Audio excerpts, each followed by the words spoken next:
वर्णिवेशरमणीयदर्शनं मन्दहासरुचिराननाम्बुजम् पूजितं सुरनरोत्तमेरमुदा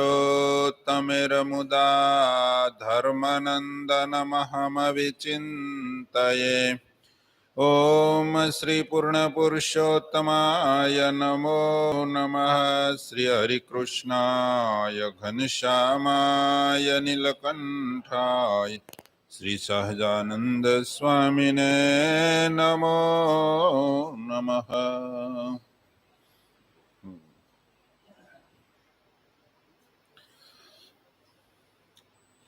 कया विषय पर आले छे?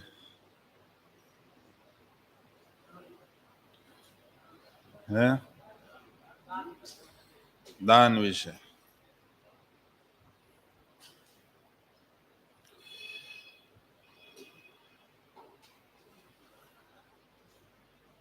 સરસ. ગઈકાલનો પ્રસંગ એવો હતો કે જે કાંઈ દાન કરો એમાં અક્ષત, તલ, કુશ, જળ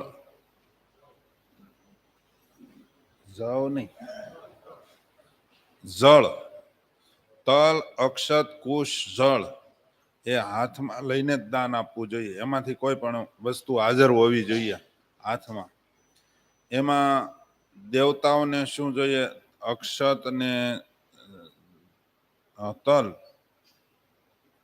એ પિતૃને તલ હોય છે, અને જળ અને એ કુશ એ તો બધાને કોમન. બે તો રાખવું દાન દેતી વખતે, તો સંપૂર્ણ ફળ મળે, એવું કહેવાનો હેતુ છે. આ બધા ધર્મનું જો દૃઢીકરણ કરે તો જીવાત્માને ધર્મ પ્રધાન થાય છે. કારણ કે મહારાજે લોયાના 9મા વચનામૃતમાં કાલ સાંજે અમે વાંચતા હતા, એમાં આવ્યું હતું કે ધર્મ તો એમ ઉપજે છે જો યાજ્ઞવલ્ક ઋષિની સ્મૃતિ, મનુસ્મૃતિ, પરાશર સ્મૃતિ, શંખલિખિત સ્મૃતિ ઇત્યાદિક સ્મૃતિઓનું શ્રવણ કરે તો ધર્મને તેમાં નિષ્ઠા આવે, ધર્મ ઉપજે અને એમાં નિષ્ઠા આવે. લોયાના 9મા વચનામૃતમાં. અને ઘણા પાછા એવો પ્રશ્ન કરે કે આપણા સંપ્રદાયનું કાંઈક હોય તો કોને, આપણા સંપ્રદાયનું ક્યાં છે?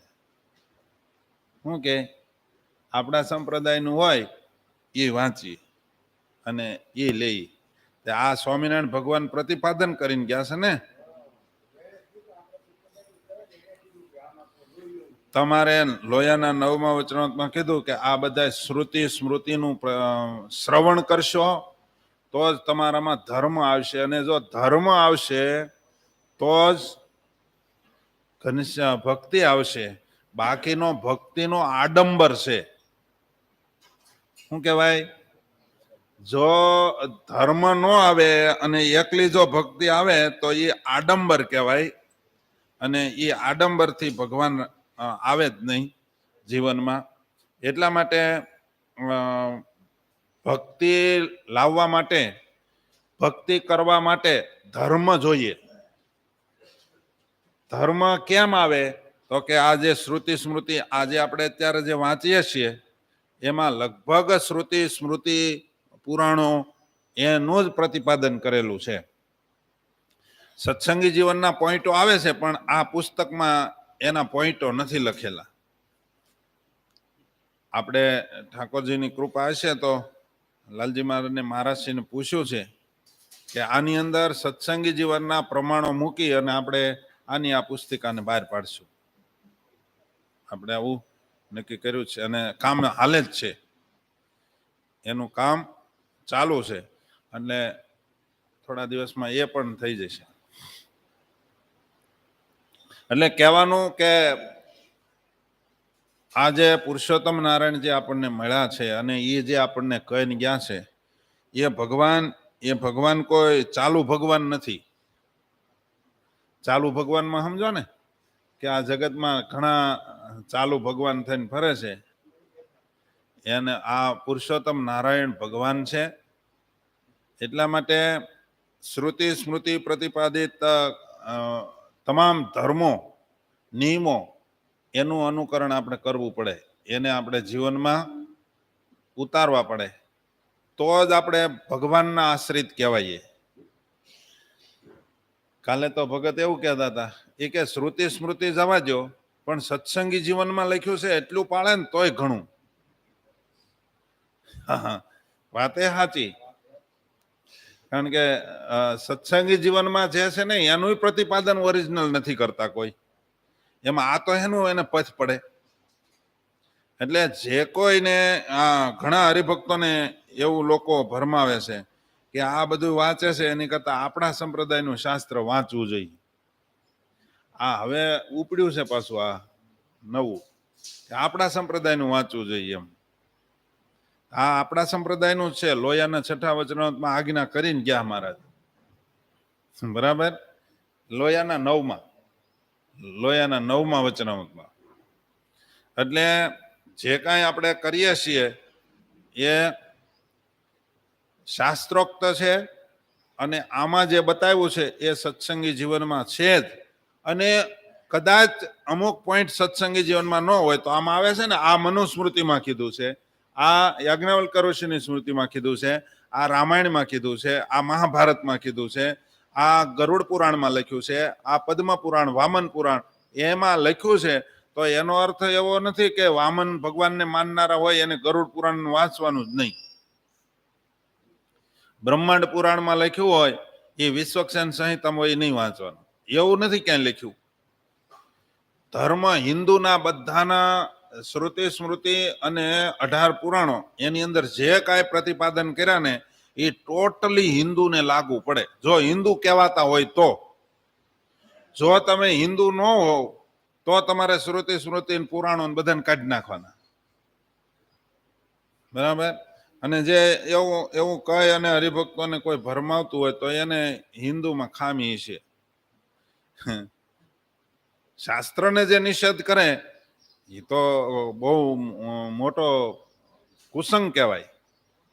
શાસ્ત્રનું પ્રતિપાદન કરેલું છે એ તો મહારાજે કરેલું છે.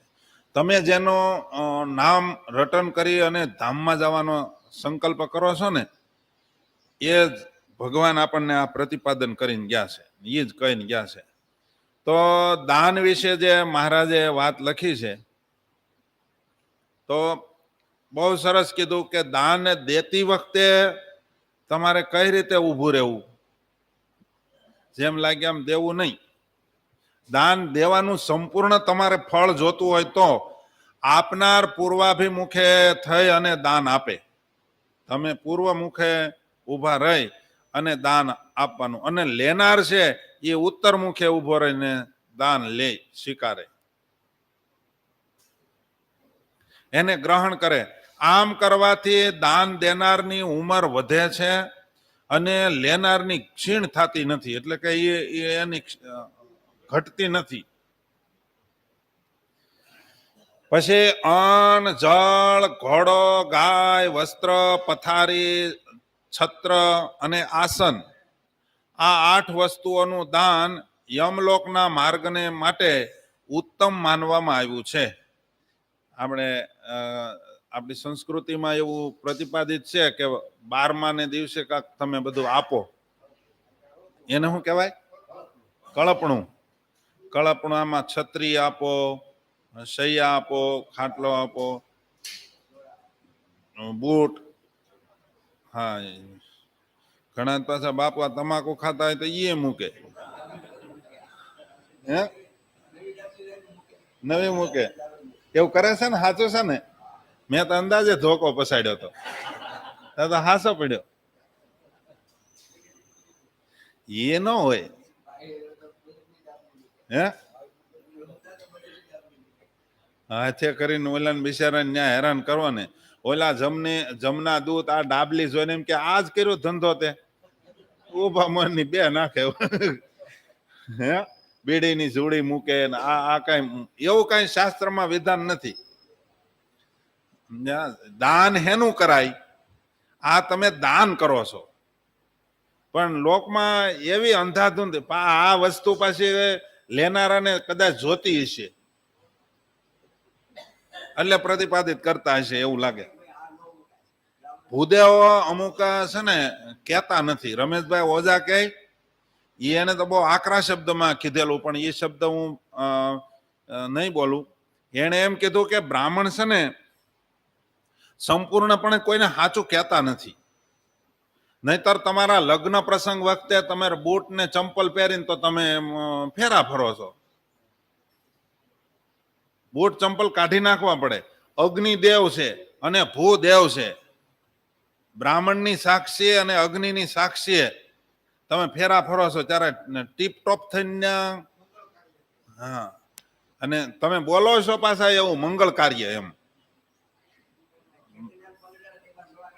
હા, ખેતલિયાને પગ અડાડે ત્યારે કાઢી નાખે. તો પેલું મોજું તો આડું હોય. હે મોજું કાઢે એ પેલા કાઢતા હશે તમારી વારીમાં. એ તમારી વારીમાં કથા કાઢતા હશે. અત્યારે મેં ગુજરાતમાં પૂછ્યું ને ખેતલિયાને પગ અડાડો ને કે ઈ હું ખેતલ, મેં કીધું તે આવું આખા ફેરા ફરાય ત્યારે પગ અડાડે કે એવું અમે જોયું જ નથી. તો મેં કીધું તમે કોને પગ અડાડે કે કોઈ નહીં. એમનું અમે તો એમનું હાર્યા બોલો. એ તો ઘણા કરતા નહીં હોય. એટલે આ બધી વસ્તુ છે દાનમાં તમે દો તો સારી વસ્તુ દેવાની વિધાન છે. પછી આ તમે ચા મૂકો ને તમાકુની નવી ડાબલી મૂકો, બેનો જાય તો એને વળી બજરની ડાબલી મૂકે. આ દાન દીધું કહેવાય કે તમે અધર્મ કર્યો કહેવાય. સ્વામિનારાયણ ભગવાન તો શાસ્ત્રમાં અન્ય શાસ્ત્રોમાં પણ એવું લખીને ગયા. શિક્ષાપત્રીમાં મહારાજે કીધું કે તમાકુ આદિક વસ્તુ, પછી તમાકુ ખાવાની, પીવાની અને સૂંઘવાની ત્રણેય પ્રકારની એને તમાકુ જ કહેવાય. એનો તો સ્પર્શ ન કરવો. અને વ્યસની લોકોને અડાઈ જાય તો સ્નાન કરવું. વ્યસની લોકો હોય એને કદાચ જો અડાઈ ગયું હોય તો સ્નાન કરવાનું કીધું છે. એને બદલે તમે હવે એને તમાકુ આપો છો તો હવે એ ન્યા જઈને બિચારાને ઓલા 2 ધોકા વધારે જ ખાવાના ને. હે એટલે એ નો, દાનમાં એવી વસ્તુ ન હોય. દાનમાં આ કોઈને જોતું હોય ને તો એમ માગી લેવું કે આ વસ્તુ થોડુંક મારે જરૂર છે. હું હે અલગ અલગ નહીં, એ દેવાનું જ ન હોય.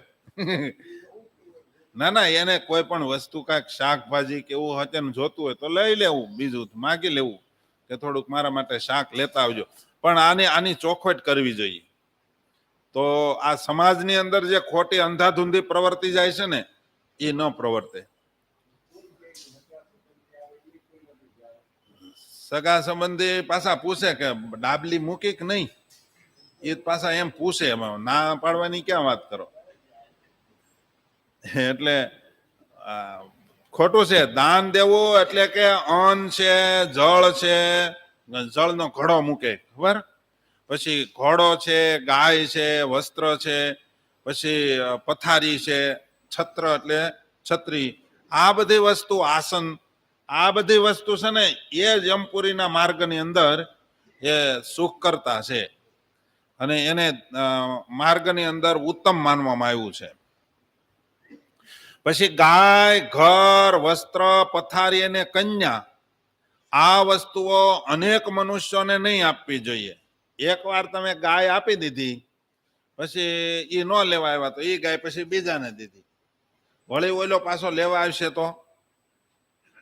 આપણા પુરાણોની કથા છે, એક જગ્યાએ દેવાઈ ગઈ હતી અને કોણ, હું રાજાનું નામ હતું એ, નૃગરાજા. નૃગરાજાની વાત છે. એ નૃગરાજાને એકવાર ભૂલ થઈ હતી તો પછી કેટલું સોસવું પડ્યું. હે કાચીડાનું રૂપ આવ્યું ને. એટલા માટે આ શાસ્ત્રમાં વિધાન છે કે એકવાર કોઈને ઘર વેચ્યું પછી બીજી વાર કોઈને ઈનું ઘર ન, આ તો એક ને એક ઘર કેટલાને આપે છે. કરે છે ને તમારા જેટલા બિલ્ડરો હશે એને ખબર હશે આ લાઈનની. એ બધા આવું કરે. એક ઘર વેચાવે ને એને કાગળિયા લઈને એને વેચે, પછી બીજાને દે, પછી ઓલા બે બાંધે અને આ બેઠો બેઠો જોવે.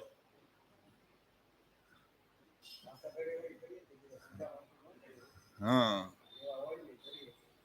એ કરે તો છે જ ને. હા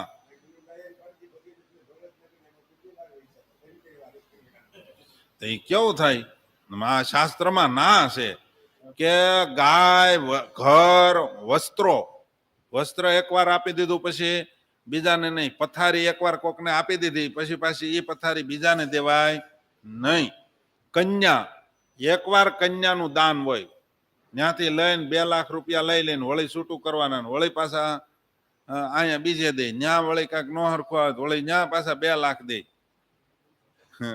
એવું હાલે છે. કન્યા દાન એકવાર જ હોય, કન્યા દાન વારે વારે ન હોય. અમુક ને તો આવા બિઝનેસ છે, જગતમાં હાલે છે. પછી આ જે પૈસા દન લઈ આવે, અને પૈસા દન લઈ આવો એ તમારી પત્ની નથી કહેવાતી, એ દાસી કહેવાય છે.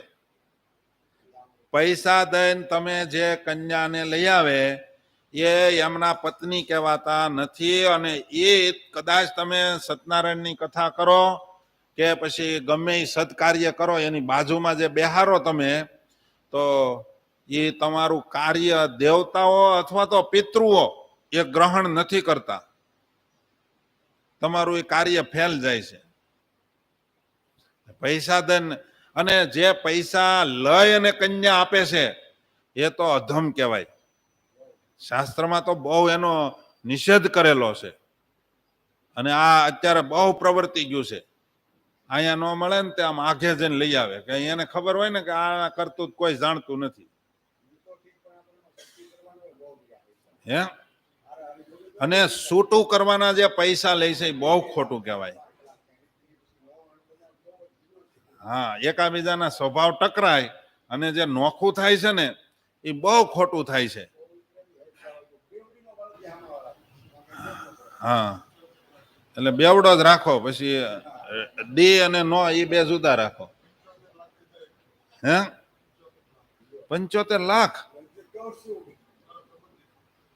એ બહુ. તમે કન્યાને શું સમજો છો? એક બાજુ તમે લક્ષ્મી લક્ષ્મી લક્ષ્મી કહો છો, નારી ઉત્થાનની વાતો થાય અને પાછી આને પ્રોત્સાહન મળે પાછું. આ કોઈ દિવસ સુખી ન થાય. કાળજામાં લખી લેજો, એનો વંશ નો રે, છૂટું ન કરાય. દીકરી એક જ વખત હા સુખ દુઃખ આવે, એકાબીજાના સ્વભાવ ટકરાય, પણ એ સમજાવી મનાવી મઠારીને રાખવા પડે અને થોડીક જડતા ઓછી કરવી પડે. વર પક્ષ વાળાએ જડતા ઓછી કરવી પડે અને કન્યા પક્ષ વાળાએ હાહુ એની માએ ત્યાં જવું ન જોઈએ, તો ઘણું હાલે. એમાં ફોનની સિસ્ટમ થઈ છે ને એટલે છૂટા થાય છે. અહીંયા મને આમ કરે છે એટલે વળી હાહુ કે તો નાખ બે તું તારે છોકરાની હાહુ. હા, એ દીકરીની માં મોટા ભાગે છૂટાછેડા થાય છે. કોઈ ખોટું નહીં લગાડવાનું હોય એવું કહેવામાં વાંધોય નથી, અને એ પક્ષેથી કાંઈ આપણને કોઈ કાંઈ કહેવા આવવાનું નથી. એટલે મોટા ભાગે દીકરીની માની સડામણીને કારણે જ મોટા ભાગે ઘર ભાંગે છે. એને ખબર નહીં આ કેમ એને આ કથાઓ સાંભળતા હશે, શું કરતા હશે. નહીં તો પુરુષો કરતા જાજા બેનો ગમે એ કથામાં હોય છે. હે અને ખબર નહીં કથા સાંભળવા આવે છે, ઘરેથી કામ કરવું પડે એટલે મંદિરે આવીને બેસી જતા છે. હે કે અહીંયા ઘડીક કામ કરવું પડે એટલે હાલો મંદિરે. આ એકે પુરુષો તો ઠીક, હા આપણી ભાષામાં એમ કહીએ પુરુષો તો બોઘા છે જ, કે જ્યાં ત્યાં ભરાઈ પડ્યા એમ, એટલા માટે. પણ બેનો આવી વાતો આવે એને કેમ ગ્રહણ નહીં કરતા હોય?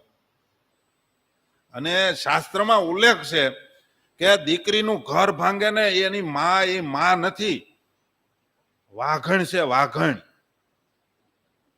સમજ્યા? દીકરીનું ઘર ભાંગે ને તો બહુ ખોટું કહેવાય. અને ભાઈ બધાને હાહુ થવાનું છે. તમારે ઘરે તમારો છોકરો પરણીને આવશે ત્યારે એ કોકની દીકરી જશે ને, એની માં પાછી તમારું ઘર ભંગાવશે ત્યારે તમને કેવું આકરું લાગશે? એ કોઈ વિચારતું જ નથી. બોલો કે આવું ને આવું આપણે બીજા ઉપર કરીએ છીએ એ આપણી ઉપર આવશે ત્યારે શું પરિસ્થિતિ થાય આ કોઈ વિચારતું નથી. અને આવી વાતો ગમતી નથી. મોટી દુઃખની વાત એ છે. અને એ તો કે આપણે વાતો કરીને તો શું કે ખબર કે એ તો સ્વામી ન ખબર હોય અમારે વહુની સ્વભાવ કેવો છે, પણ એ તમારી હાહુ કહેતા જ તા. એ પરંપરામાં ઈ જ છે. હા, પણ એને જો કે આ મારે કઈ કહેવાય નહીં, આવી શિખામણ મારે શું કામ દેવી જોઈએ? તમારું ઘર ભાંગે તો અમારે અહીંયા જાજી આવક થાય, પણ અમારે ઈ હા જો કે આમાં તો ઠેઠ લગી લડી લે, બાકી ઈ રસ્તો તો નો જ મૂકે. કેમ લાગે? હે હજી ઘણા 50-50, 60-60 વર્ષના થયા તો હજી લાલશે બેઠા. હવે એ શું કરશે? હે પાછા શું કે ખબર, ત્યાગાશ્રમ છે ને એ તો બહુ કઠણ માર્ગ છે. તમારા કરતા કઠણ નથી. ગ્રહસ્થાશ્રમની અંદર જે રહેવું અને ગ્રહસ્થના જે નિયમ પાળવા એના જેવો ત્યાગાશ્રમ કઠણ છે જ નહીં. એકદમ સરળ ને હેલો છે. હે મહારાજે કીધું, તમે એવું માનો છો કે ગ્રહસ્થાશ્રમ હેલો અને ત્યાગાશ્રમ એ તો તમારે કઈ કરવું નથી ને એમાં રહીને એટલે, અને તમને કોઈ ન્યા કહે નહીં. તમે આખડી જો એક ને પકડીને એમ કીધું હોય ને અઠવાડિયું અહીંયા વાયરે રાખવાના છે, ભલે તમે એકાંતિક હોવ, 16 જમતા હોવ, એકાંતિક ના નિયમ પાળતા હો, પણ અહીં ભેગા રાખીને તે ખબર પડે તમે કેટલા નિયમ પાળો છો. સમજ્યા? આ તો તમે એવું નક્કી કરી નાખ્યું ગ્રહસ્થ ને અમારે હેલું, ત્યાગીને બહુ અઘરું. અમારે અઘરામાં અઘરું એટલું જ છે, ક્યાંય બહાર નીકળાય નહીં અને તમારે જેમ ફાવે એમ કરાય. જો આમ શાસ્ત્રમાં વાત લખી પ્રમાણે જો તમે રહેવા જાઓ ને તો તમે નોરતામાં બહાર નીકળી જ ન શકો.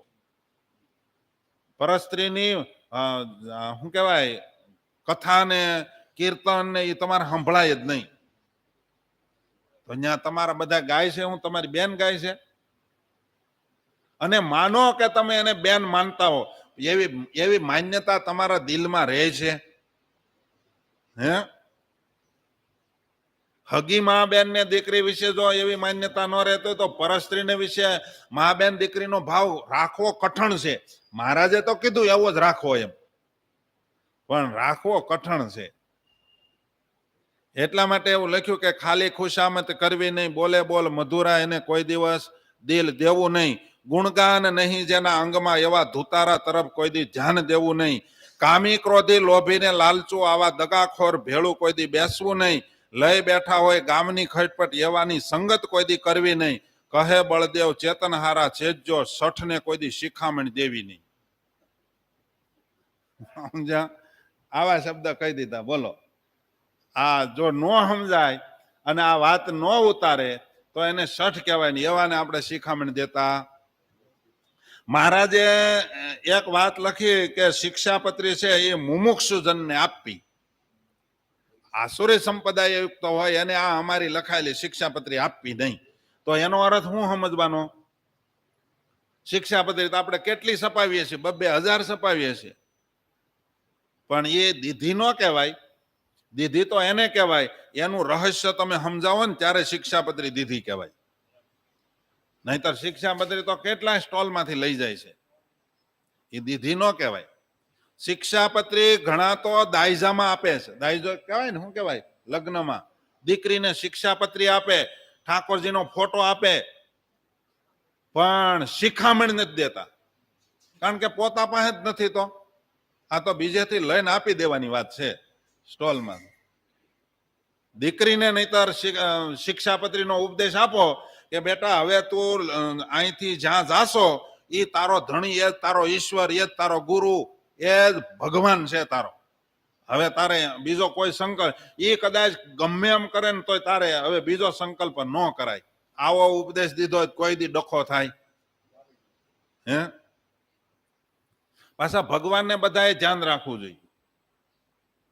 ભગવાન હોય ને એને ધ્યાન રાખવું જોઈએ. સમજો છો ને મારા વાતનો સમજી શકે તો સારું. દીકરીએ એને ભગવાન માનવાના છે, પણ જે ભગવાન માનવાના છે પણ જે ભગવાન બન્યા હોય ને એને ધ્યાન રાખવું. આ તમારી બેનને તમારી દીકરીને કોક હેરાન કરે તમને કેવું થાય? એમ કોકની તો દીકરી છે એની બાજુ તમારે અનુસંધાન રાખવું જોઈએ. કોઈ દી ડખા ન થાય. પણ મેં કીધું ને એમ આ શઠ હોય ને એને શિખામણ ન દેવાય, ઉપદેશ દેવાય નહીં. ડાયો માણસ હોય ને એને શિખામણ દેવાય ને એ સમજે. જેને કાંઈક સ્વભાવ મૂકવા છે એને આ શિખામણ દેવાય ને એ ધામમાં જાય. બાકી આ કથામાં બેહો છો એટલે હું કામ બેઠા છો તો હવનું હૃદય જાણે. આ સાંભળવા વાળા છે એ હું કામ સાંભળતા છે શું ખબર. અમુક અમુક તો સ્પેશિયલ જ્યારે સ્ત્રીઓને સંભળાવવાનું આવે ને ત્યારે ટીવી ફૂલ મૂકે છે ઘરે. સાંભળો રહોડામાં શોત હોય, સમજા. અને જ્યારે સ્ત્રીઓના પુરુષો ઉપર જ્યારે આવે ને ત્યારે ટીવી ધીમું કરી નાખે કે આ એ સાંભળી ન જાય, નહીં તો એ કે દબાવશે આપણને. તો તમારે જ દબાવવાનું, બીજાને દબાવવાના. એમ ઘણા એમ કેતા છે તમને ક્યાંથી ખબર? આવા બધા ફોન આવે છે અહીંયા, સમજ્યા. શિક્ષાપત્રી દઈ એકાય દીધાથી લઈ જવાથી દીધી નો કહેવાય. દીધી તો જ કહેવાય કે એને તમે શિક્ષાપત્રીને સમજાવો. નહીતર તો તમે ન દો તો ગમે ને સ્ટોલમાંથી લઈ લે કે એ લીધી નો કહેવાય, એને દીધી નો કહેવાય. દીધીનું રહસ્ય આચાર્ય મહારાજના શિષ્ય તો ઘણા થાય, પણ એ કોના એના શિષ્ય કોને કહેવાય? શિખામણ લે ઈ. ઘણી વાર મહારાજ કે મને બધાને આજ્ઞામાં રાખવાનો આદેશ નથી, મારો થાય એને મારે આદેશ. એનો થયો હોય ને એ એની શિખામણ લે, એને કીધું એમ કરે, એ જ એનો છે. બાકીના તો મહારાજે કહી દીધું તમે કાંધમાંથી કાઢી નાખજો, જરૂર નથી આવવાની. સમજ્યા. મહારાજે લખ્યું છે આ તો કરોડો જન્મોથી આપણે જન્મ ધારણ કરી આવી છીએ, કાંઈ હજી મેળ નથી બેસતો. એનું મૂળ કારણ જો કોઈ હોય ને તો આ જ છે. આપણે આપણા સ્વભાવ મૂકવા નથી. બધું જ મૂકી દઈએ પણ સ્વભાવ નથી મૂકવો. અમે ઘર મૂકીને અહીંયા આવ્યા તો સ્વભાવ નથી મૂકવો. લ્યો, અહીંયા મન ધાર્યું જો ન થાય ને તો નથી રહેવું. આ જેને જેને ડખા છે એનું મૂળ કારણ શું છે? ત્યાં મહારાષ્ટ્રીએ ક્યાં એને કોઈને એમ કઈ કીધું હતું કે નહીં આમ જ કરવું પડશે? અને પાછા હજી તો એના સ્વભાવ ક્યાં નથી અને ઉપદેશ ઉપર વાતો કરે પાછા. તો એ દુઃખની વાત આપણને એમ થાય. મૂકવાનું ખાલી હરિભગત ને છે, તમારે કાંઈ નહીં. અને અમારામાં જેટલા મોટા સંતો હોય ને એ ઉપદેશ કરે, પણ એની ઉપર આવે એ નાના સંતો કોક દી કહે ને તો કે મહિમા રાખો, મહિમા રાખો. મહિમા હોવો જોઈએ. મોટા સ્વામીની સામે તમે બોલો છો, મોટા સ્વામીનો સ્વભાવ જ ન હોય. શું કહો તમે? મોટા છે એટલે ઉપદેશ જ દેવાનો. આ મોટા હોય તો સાંભળતા હોય તો એ જ ધ્યાન રાખજો, કારણ કે કથા બધાની આવે. હા, કારણ હું ઉપદેશ કરું છું કે મારે સ્વભાવ નથી અને મારે કઈ ભૂલ કોઈ મને એમ કે તમારે સ્વામી આ નથી કરવાનું તો મારે હું કાંધમાંથી કાઢી નાખવાનું? જેને અક્ષરધામમાં જાવ, મારું જૂનું સૂત્ર છે અને વારે વારે કહું છું, સર્પ ને દરમાં જવું તો સીધું થવું પડે. મોટો સ્વામી હોય કે નાનો સ્વામી હોય, હરિભગત હોય કે સાધુ હોય, બધાને સ્વભાવ તો મૂકવા પડશે. પણ આવી વાત કોઈને ગમતી એટલે એમ કે સ્વામી બહુ કડક બોલે છે. સમજ્યા. લીલાની વાતો એટલે જ ગમે છે બધાને. શું કામે? લીલાની વાતો કઈ કરવાનું આવે નહીં ને. મહારાજે ઘોડો ખેલ્યો, પરસેવો વળી ગયો ત્યાં સુધી, એનું સંતોએ ધ્યાન કર્યું. હવે કોણ કરતા છે તો ભગવાન જાણે. અને પછી સંતોને એ ધ્યાન કરવા માટે ભગવાને આવી લીલા કરી. અથવા તો બ્રહ્માનંદ સ્વામીને મહારાજે પત્ર લખીને મોકલ્યો કે જાઓ દર્શન કરવા નથી આવવાનું. પછી છોકરા પાસેથી કોહ લઈ લીધો. કરિયાણા ગામની પ્રસંગ, કરિયાણા ગામનો પ્રસંગ છે કે છોકરા પાસેથી કોહ લઈ લીધો. બ્રહ્માનંદ સ્વામી કે હું કોહ હાકું, એ કથા લાંબી છે. અને એ પછી છોકરો ચિઠ્ઠી લઈને ગયો, સાહેબ શું કહેવાય, તમે સુણો ચતુર સુજાણ કીર્તન લખીને. અને મોકલો ને મહારાજ સાંભળીને પછી કીધું કે ભલે દર્શન કરવા આવે. આમાં શું ભી પડી અમને? હે ભી તો બ્રહ્માનંદ સ્વામી પડી, દર્શન કરવા નહોતા આવવા દેતા. અને આપણને તો ઈ નથી ભી પડે એમ, દર્શન કરવા નહીં આવવાનું તમારે મંદિરે. તો કે તો કાંઈ નહીં, અહીંયા ક્યાં એક જ મંદિર છે, સુરતમાં કેટલા છે મંદિર અત્યારે? હે ગલીએ ગલીએ હવે ગલા મૂકી દીધા છે એટલે આવક થાય, બાકી કાંઈ. સ્વામિનારાયણ ભગવાનના સિદ્ધાંત પ્રમાણે મોક્ષ કરવા હાટું કોઈ મંદિર કર્યા હોય? હે ગલ્લા મૂકી દીધા કહેવાય. જો સ્વામિનારાયણ સંપ્રદાયના સિદ્ધાંત પ્રમાણે ન હોય તો સમજા, એ પૈસા ભેગા કરવા હાટું થઈને હરિભક્તોને છેતરીને એમ કે આવા પુરુષોત્તમ નારાયણ, પછી વાતો કરવાની. આ તો કેવું છે, અયોધ્યામાં કેટલા મંદિરો છે, રામે અહીંયા આમ કર્યું, રામે અહીંયા આમ કર્યું, એટલે એ બધું હશે લીલા, આપણને ખબર નહીં, કારણ કે ત્યાં એટલા વર્ષ રહ્યા એટલે લીલા તો કરી જ હોય. પણ એનું એનું ફળ હું તમને? રામે લીલા કરી તમારો સ્વભાવ વહી જવા જોઈએ ને, તો એ કેમ નથી જતા? આ તો આજીવિકાને માટે જો તમે મંદિર કરી નાખતા હો.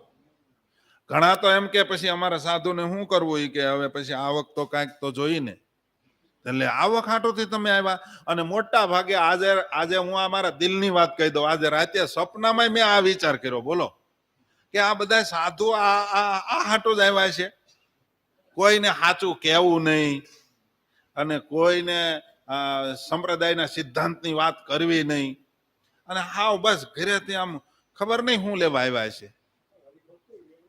હરિભક્તો એવા છે વેવલા, એને કાંઈ સાચું કે એ ગમતું જ નથી. સાચી વાત ગમતી જ નથી. સાચું કહેજો, આમાં સાચી વાત કોને ગમે છે? અત્યારે બધા હાથ ઊંચો કરશે કદાચ. હે અને અમારામાં જેટલા સાધુ થાય છે એ બધા હું વૈરાગને લઈને સાધુ થાય. વૈરાગ જેને હોય ને, જેને વૈરાગ હોય ને ભગવાનને ભેટવાનું મન થાય. અને જેને મન થાય ને એને તો જેમ ભીહ મારે એમ એને વધારે એમ થાય કે વાહ, અહીંયા મારું મોક્ષનું કલ્યાણ સાધન સિદ્ધ થાય. મહારાજે વચનામૃતમાં શું લખ્યું? સારંગપુરના 7મા વચનામૃતમાં શું લખ્યું? જ્યાં નૈમિક શાણ્ય ક્ષેત્ર હોય ત્યાં અતિ દઢ મન કરીને રહેવું, ત્યાં જ કલ્યાણ ઈચ્છવું, બાકી કલ્યાણ નથી. મને એમ લાગે છે આ બધા ખબર નહીં શું લેવા થાય છે. આપણે કોઈની ખબર ન હોય ને આપણે વાતો કરવી, પણ મોક્ષની વાત નહીં. આપણે એમ કહીએ ને સ્વામી ભજન કરે તો કે એની યાર મંડળ કેવડું છે, અને ગાડી છે, સંસ્થા છે. આપણે એમ કહીએ ના ના નાનું એવું મંદિર છે ને ત્યાં, એ કે તો પછી આમ મુંજારા જેવું લાગે, એકલા ન ફાવે. તો તમારે એકલા નહીં તો બીજાને હારે રહીને શું કરવાનું, શું ધંધો? હા એ સાચું વળ. એ કે જો ભેગું જ રહેવું હોય તો સજોડે તો ન્યાય મળત. વાતે સાચી, પણ એ નથી ગમતું કોઈને. એ આમ ભજન થાય એવું તો ક્યાં થાય? અને એક વાત કાળજામાં લખી લેજો, જેટલા મોટા મંડળ છે આ 33 વર્ષનો અનુભવ કહું છું, 34 વર્ષનો, કે જેટલા મોટા મંડળ છે ને એમાં બધાના સ્વભાવ ટકરાવાના તો હોય જ. ન્યા જે ડખા થાય ને એમાં જે ભજન કરવું એ તો બહુ અઘરું છે. એની કરતા તમારે મોક્ષ જ કરવો અને જીવને ચોખ્ખો જ કરવો હોય તો એ એમાં ન થાય. આવે છે ને કથાઓ, તે એક જ જણાને ખીલીએ ટીંગાડવી હતી વસ્તુ, તો બીજો આવીને એમ કે મારે એ જ ખીલી જોઈ, એ બેને ડખો છો તો રહેવાતું નતું, એમાં ગુરુ હલવાણા. હવે આમાં આને કરવું હું, કોને કેવું? કારણ કે બે એ નક્કી કર્યું આ ખીલી જ મારે જોડી ટાંગવી છે, ઓલા એ નક્કી કર્યું ના આ અહીંયા જ મારે ટાંગવી છે. બેયનો ઝઘડો છે, એવી લીલાની વાતોમાં આવે છે. પછી સ્વામીએ બેયને ભેગા કરી ને એમાં રાતે હોઈ ગયા ને, તેમાં વધારે જે બળિયો હતો ને એના કાન સ્વામી દંડવત રાતે કરતા હતા. ગુરુ હતા એ કે કેમ તમે દંડવત કરો છો? કે આની સ્થિતિ જો અખંડ ભજન કરે છે, હા, ઓલાને ત્યારે મહિમા સમજાણો, અને આ રાતે દંડવત ગુરુ કરતા હતા એ જાગી ગયા હતા કે કેમ દંડવત કરતા, એ કે હું બસ આ જતો, એને એમ ચૂક બસ ગુરુ મને દંડવત કરે. બે ને પસ્તાવો છો, બે ખીલી મૂકી દીધી, પછી ખીલી ખાલી રહી, ત્યાં રોકાણા ત્યાં સુધી. સમજ્યા? એના જેવું છે સ્વભાવ. તો એવું નથી સાધુ થયા હોય એટલે ન હોય એમ. હું વાતો કરું છું ને તોય મારા સ્વભાવ હશે, પણ એ તો કોક ટકરાય એવો સામે હોય તે ખબર પડે. સમજ્યા? આમાં કોણ, અને જો સ્વભાવ વયા જાય તો આ લોકમાં ક્યાં રહેવાનું છે? તરત આપણે વયા જવાના છીએ. સ્વભાવ જાહે એટલે તરત પૂરું થઈ જવાનું, રહેવાના જ નથી. પણ આ બધી વસ્તુ કેવી છે? આપણા સ્વભાવ મૂકવા માટે થઈને કથા છે, પણ એવી કથા ગમતી નથી. લીલાની વાતો કરો બસ. અને એટલા હાટું તો આપણે આ બધા વારે વારે આવીએ છીએ. આ બ્રહ્માંડ સર્જાણું ત્યારથી આ બ્રહ્માંડમાં આપણને હોપ્યું છે તમારે જ્યાં સુધી મોક્ષ ન થયા ત્યાં સુધી આવાગમન કર્યા કરવાનું. 1,82,50,027 વખત કળિયુગ ગયો અને 28મી વખત પાછો આવ્યો, તો હજી મુક્ત થવાનો આપણને સંકલ્પ નથી. કેટલા કળિયુગ ગયા? 28 તો આપણે બોલીએ છીએ. 1,82,50,000 અને 28મી વખત સતયુગ, ત્રેતા, દ્વાપર અને કળિયુગ આવ્યો. હવે વિચાર કરો, તે દિવસથી આ બ્રહ્માંડ સર્જાણું, તે દિવસથી ભગવાને સોંપી દીધું કે આ બ્રહ્માંડમાં જ્યાં સુધી, અને કદાચ ખબર નહીં બીજા બ્રહ્માંડમાં આટા મારી આવ્યા છું તોય, પણ આ બ્રહ્માંડની માહિતી આપણને એટલા વર્ષથી છે. બોલો, તોય સ્વભાવ ન મુકાણો તો જન્મ મરણ કેમ જાય એમ. એટલા માટે આ બધી વસ્તુ છે એ તમાકુ મૂકવાની, ચા મૂકવાની, આ બધું જ મૂકવાની, એનો સ્પર્શ ન કરાય. થોડુંક વહમું લાગશે, કારણ કે તમાકુમાં તો ઘણા ટાઈટ થઈ જાય. ચા નું આવે ને એટલે તરત આમ ઢીલા થઈ જાય કે મારું ઈ નહોતું લેવું. ન મુકાય એ સ્વભાવ છે. અમે સંતો રસોઈ કરવા જઈએ તો એક દિવસ મહારાજશ્રી, અમે રસોઈ કરવા જાય એટલે ત્યાં હરિભગત ને ત્યાં છાશ ન હોય તો બરણી ફરતા જાય. મંદિરે, મોટા મંદિર હોય એટલે છાશ તો હોય જ. તો એક દિવસ મહારાજશ્રીએ કીધું કે છાશ હારે લઈને જાવ છો ને એ વાસના છે, એ મૂકવી પડશે.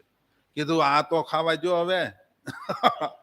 કે ના, તમારે છાશ વિના હાલે જ નહીં, એવા પગ હું કામ ભરાવ્યા તમે? એટલે વાસના છે, ધામમાં નહીં જવાય. અને કાંઈ નક્કી થોડું છે? કોને છાશ ભાવતી હોય, કોને ખીચડી ભાવતી હોય, કોઈને મેસૂબ ભાવતો હોય. ઘણા મેસૂબ ન ગમે, લ્યો, એની ગંજાઈ ન ગમે.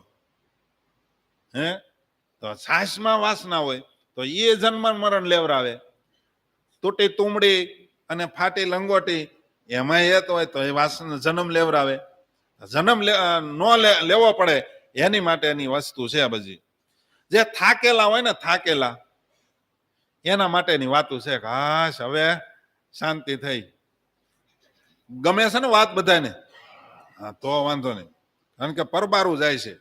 એટલે આગળ બાવડું પકડીને કહેવા માંડી તો ખબર પડે કેટલાને ગમે છે.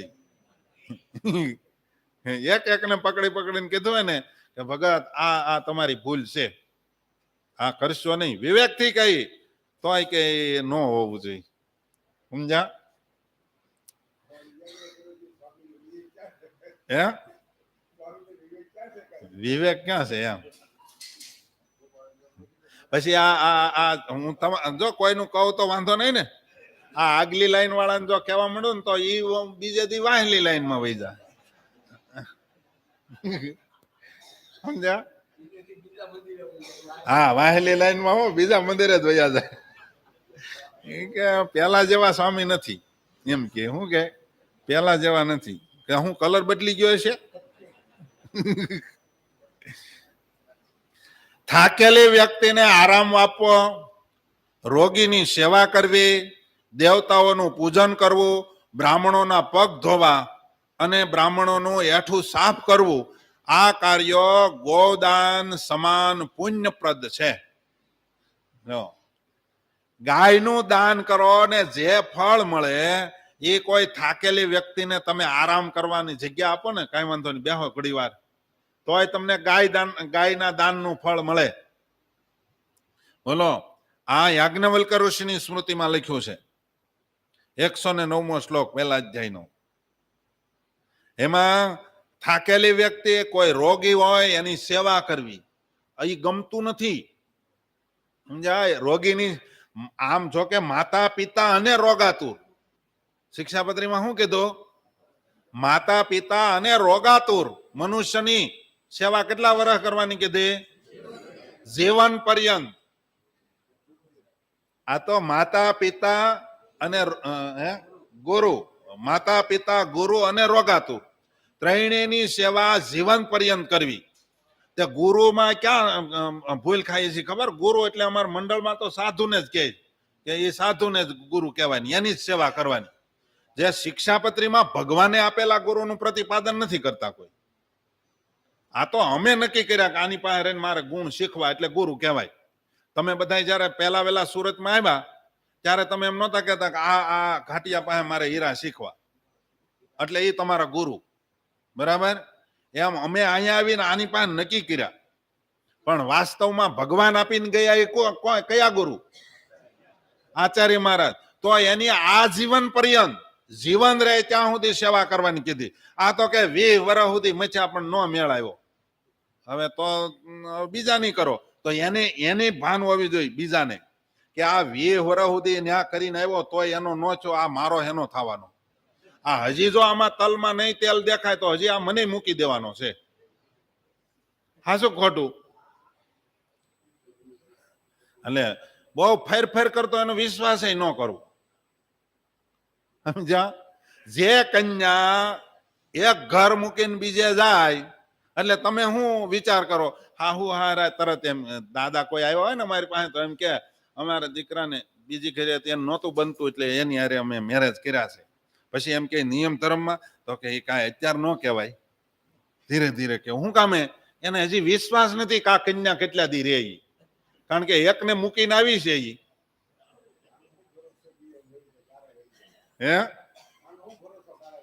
એ તમારા અનુભવની વાત છે. અમારેમાં એવું જ હોય, અહીંથી અહીંયા ફેર કરે એટલે સમજી લેવાનું કે આનું નક્કી નહીં બહુ. અહીંથી અહીંયા એટલે કે સ્થાન નહીં. ઘડીક અહીંયા ગુરુ માને, ઘડીક આને ગુરુ માને. બાકી સાધુને તો ફરતું જ રહેવાનું હોય. કોઈ એમ કહેતું હોય, ઘણા કહે મને આવીને ઘણા કહી જાય છે, એ કહે કે સ્વામી ઓલા તમારા વિશે આમ કહેતા હતા, એ કે એને કોઈ સ્થાન છે. મેં કીધું સ્થાન વાળા હોય એને સ્વામી કહેવાય? શું કહો તમે?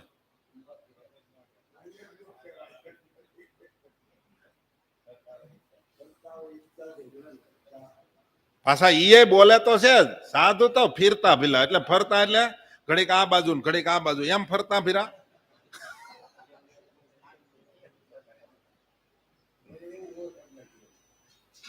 પછી દેવતાઓનું પૂજન કરવું.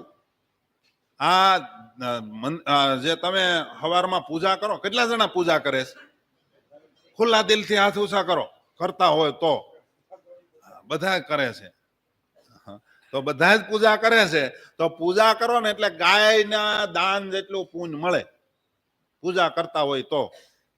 અને ન કરતા હોય તો કરવી. પછી બ્રાહ્મણના પગ ધોવાને, બ્રાહ્મણ આવે ને એના પગ ધોવાને એ એટલું ગાયના દાન જેટલું છે. અથવા તો ભૂદેવ કેવી જગ્યાએ જેમાં હોય તો એના વાસણ લેવા, એના વાસણ સાફ કરવા, અથવા તો એ જગ્યા સાફ કરવી, એ ગાયના દાન સમાન ફળ છે.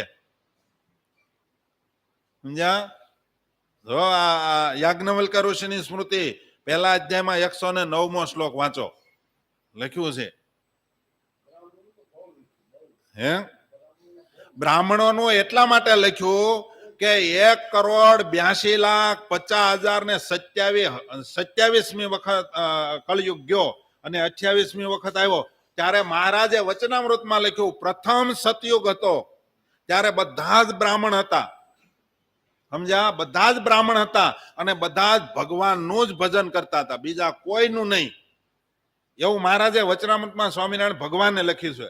અને ઈ વખતે એ બ્રાહ્મણ હતો અને આ 1,82,50,000 ને 28મી વખત કળયુગ આવ્યો તોય હજી બ્રાહ્મણ છે. બાકીના બ્રાહ્મણમાંથી નિયમ ધર્મ ઓછા કર્યા, નીતિ નિયમમાં નોર્યા, શાસ્ત્રની મર્યાદામાં નોર્યા એટલે એને ક્ષત્રિય બનાવ્યા, ક્ષત્રિયના નિયમમાં નોર્યા એટલે એને વૈશ્ય બનાવ્યા, વૈશ્યમાં નિયમમાં નોર્યા એને શુદ્ર બનાવ્યા, પછી અસત શુદ્ર, અને હજી નિયમમાં નહીં રહે તો એને વર્ણશંકર કરશે. હે આવી ગયું સમજ્યા?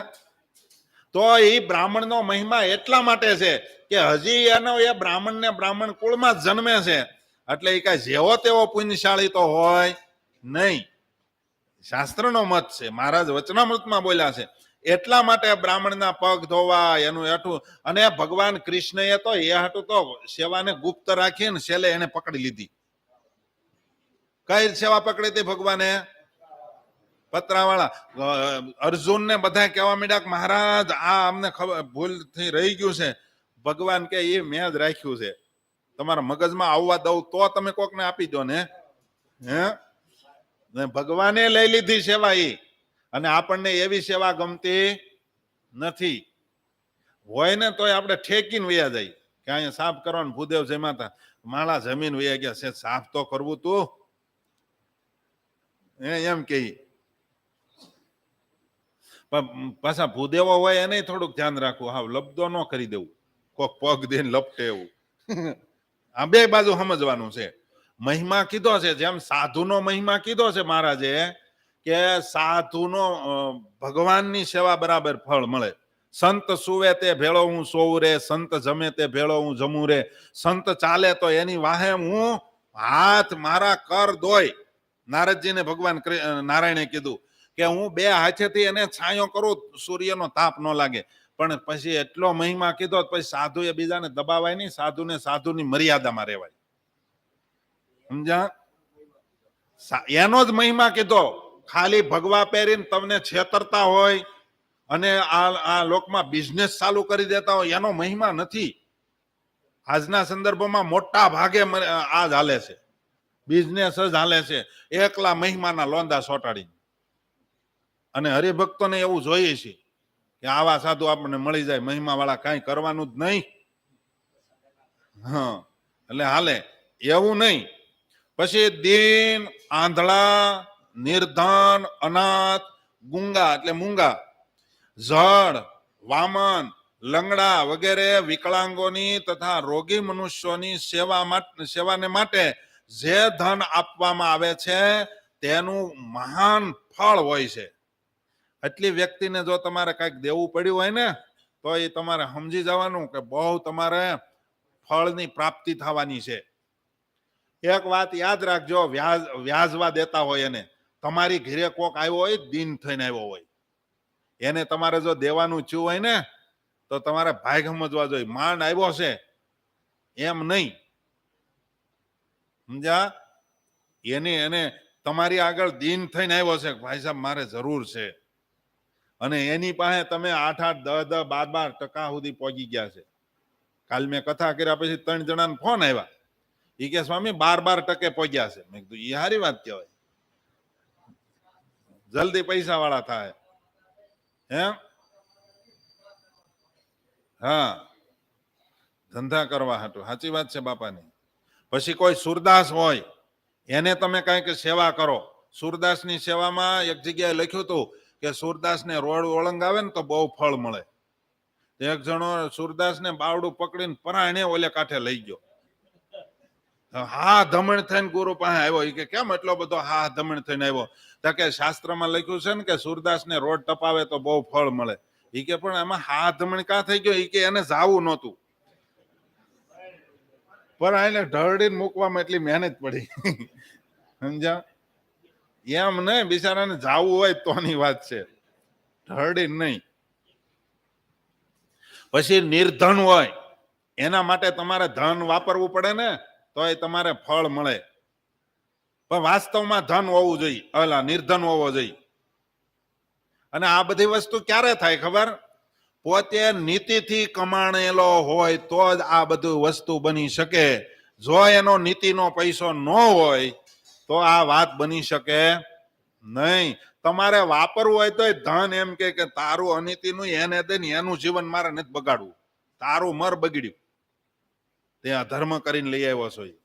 સમજ્યા? એટલે ભગવાન જ એને દેવા ન દે અને આનો સંકલ્પ ન થવા દે. અથવા તો તમે દેવાનો સંકલ્પ કરો, ગયા જન્મના પુણ્યના પ્રતાપે કઈક સંકલ્પ થઈ જાય દેવું છે, તો ઘરના સભ્યો એમ કે નથી દેવાનું. ઘરના છોકરા એ કે ઘંટી સાથે અહીંયા ક્યાં દાનના દીકરા થાવ છો. ઘરના સભ્યો બધા ભીખ મારે, ન દેવા દે.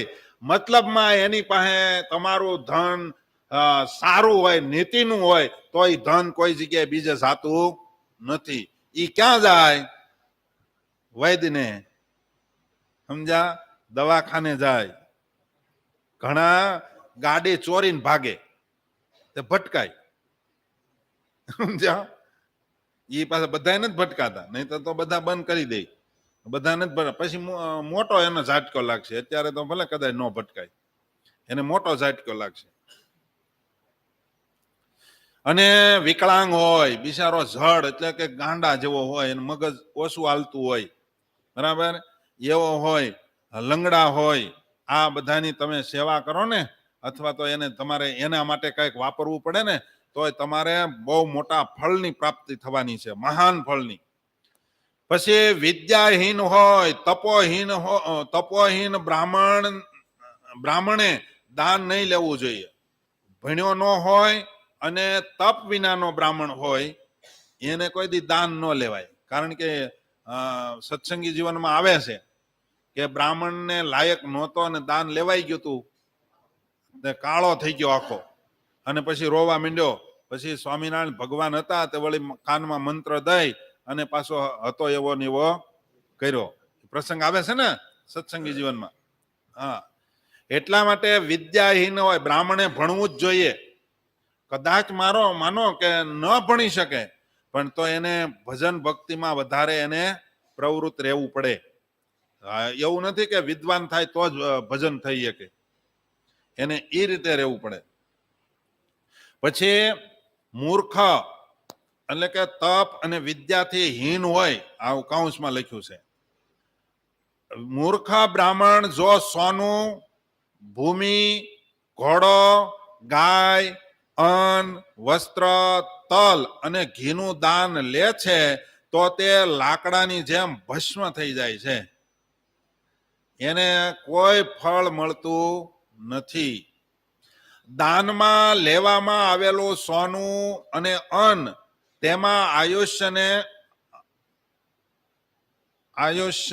આયુષ્યને, ભૂમિ અને ગાય તેના શરીરને, અને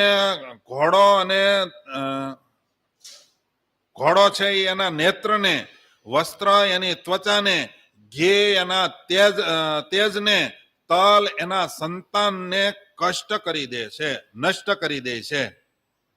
સમજ્યા? એમને જો તમે લ્યો તો કેવું કીધું? દાન તપ વિનાનો હોય, ભજન ભક્તિ વિનાનો બ્રાહ્મણ હોય, ધર્મપરાયણ જેનું જીવન ન એવા બ્રાહ્મણને કોઈ આપે, અન્ન આપે, સોનું આપે, તો એની આયુષ્યનો નાશ કરી નાખે. અને ભૂમિ અને ગાયનું જો એ બ્રાહ્મણ દાન લે, તો એના શરીરનો, સંતાનનો એનો નષ્ટ કરી નાખે. ઘોડો અને નેત્ર અને વસ્ત્ર એ એની ત્વચાનો નાશ કરી નાખે. ઘી તેમજ તેલ એ એના તેજનો નાશ કરી નાખે. તલ છે એના સંતાનનો નાશ કરી નાખે. બધાના આટલા ફળ મળે છે એને. એટલે વિદ્યાહીન, તપોહીન બ્રાહ્મણે દાન કોઈ દી ન લેવાય. એટલા માટે મૂર્ખ બ્રાહ્મણ એટલે કે વિદ્યા તપ વિનાના બ્રાહ્મણે કોઈ પણ વસ્તુ દાનમાં લેવાથી ડરવું. નકરો બ્રાહ્મણનો ધર્મ.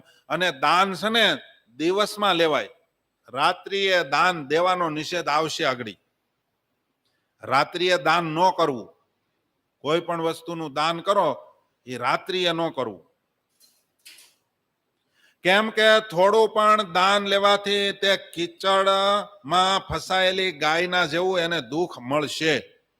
બ્રાહ્મણને મહારાજે હાચવી લીધા. મહારાજ કે બ્રાહ્મણનું બગડે નહીં, એટલા માટે કીચડમાં ગાય હલવાય અને જે પરિસ્થિતિ થાય ને એમ જો બ્રાહ્મણ તપ વિનાનો અને વિદ્યા વિનાનો હશે, જો એમને લેશે તો એને કીચડમાં ગાય હલવાય એવું દુઃખ આવશે. જે ગાયની પરિસ્થિતિ થાય એવી પરિસ્થિતિ એને દુઃખની આવે નહીં. એટલા માટે મહારાજ કે એને ડરવું જોઈએ. કોઈ દાન રાત્રે નહીં કરવું જોઈએ. જો સાંભળો, પરાશર સ્મૃતિ, બૃહદ પરાશર સ્મૃતિ, વિષ્ણુ ધર્મોત્તર, આ ત્રણેય જગ્યાએ લખ્યું છે દાન કરવું તે દિવસે કરવું, રાત્રિએ નહીં. અત્યારે મોટા ભાગે પારાયણું એની હાટું કરે ને તો એ રાતે જ કરે દાન. શું કરો છો તમે બધા?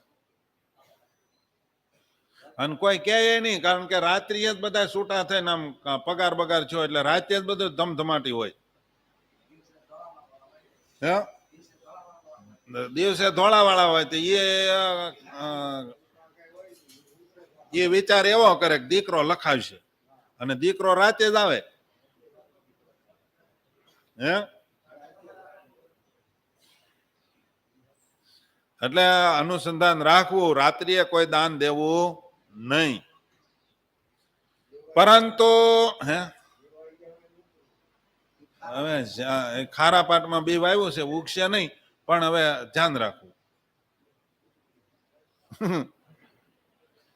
પરંતુ ખલિહાન એટલે કે યજ્ઞ, લગ્ન, સંક્રાંતિ, ચંદ્ર, જો શાસ્ત્રકારો કોઈ જગ્યાએ જડતા નથી વાપરી. શાસ્ત્રકારોએ આટલી વસ્તુ એટલે કે યજ્ઞ, ખલિહાન એટલે કે યજ્ઞ, લગ્ન, સંક્રાંતિ અને ચંદ્ર યા તો સૂર્યના ગ્રહણ સમયે અને પુત્રના જન્મ સમયે યજ્ઞ અને મૃતક કર્મમાં રાત્રે પણ દાન કરી શકાય છે.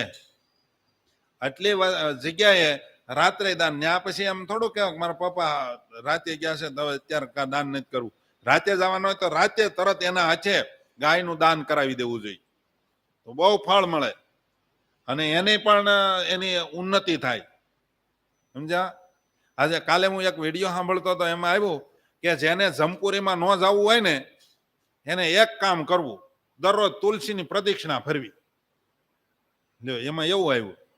આપણા જમપુરીમાં નહીં જવાના ઘણા ઉપકરણો છે, પણ આપણે કઈ કરવું જ નથી ને એમને બંધ રાખો તો રાખવું છે જમપુરીમાં જવાનું.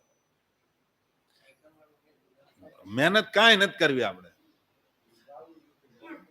હા, ગાયને પ્રદક્ષિણા ફરો, બ્રાહ્મણના પગ ધોવો અથવા તુલસીને પ્રદક્ષિણા કરો તો તમારી માથે જમપુરી આવવાની હોય ને તોય નષ્ટ થઈ જાય.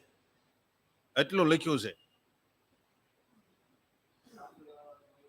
હે હા, મહારાજે હરિલીલામૃતમાં લખ્યું છે જે શંખ ચક્ર ગદા પદ્મની છાપો લેવાની, એ છાપો લેવાનો મહિમા એટલો જ છે. જમપુરી વટી જાય, જમપુરી એને માથે આવે જ નહીં, હટી જાય.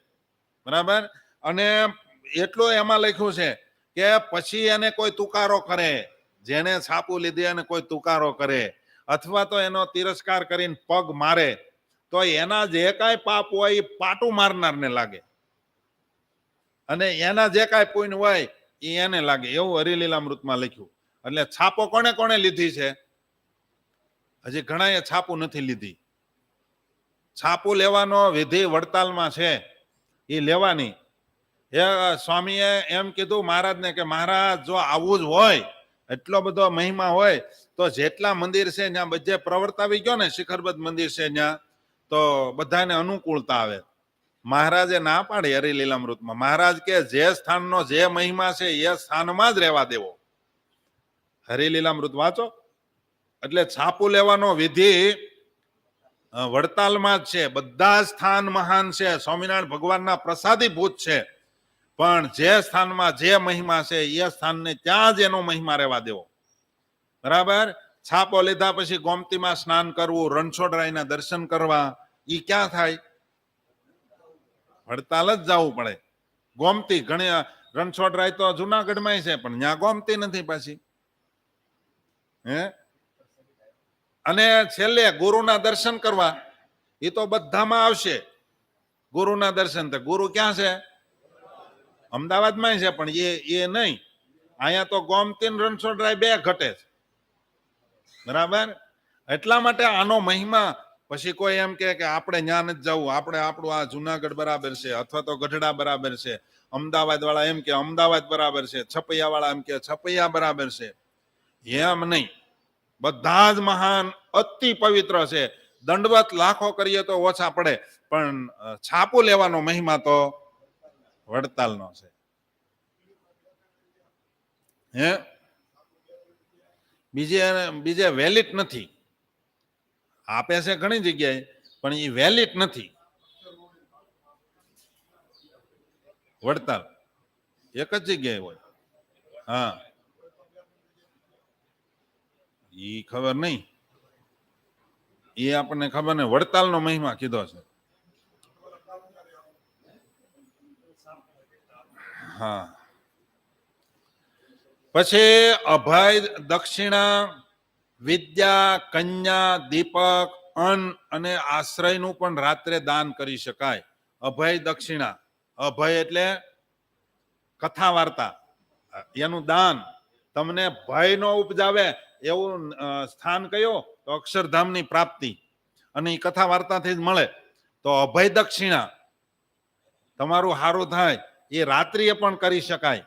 જો આમાં ચોખ્ખું લખ્યું વિદ્યા દેવી, એ પણ રાતે દઈ શકાય. ઉપદેશ દેવો, જ્ઞાન દેવું, એ રાત્રે કરી શકાય. કન્યાદાન પેલા રાત્રિએ જ દેવાતું, બરાબર? હે, રાત્રિના તોરણ હતા.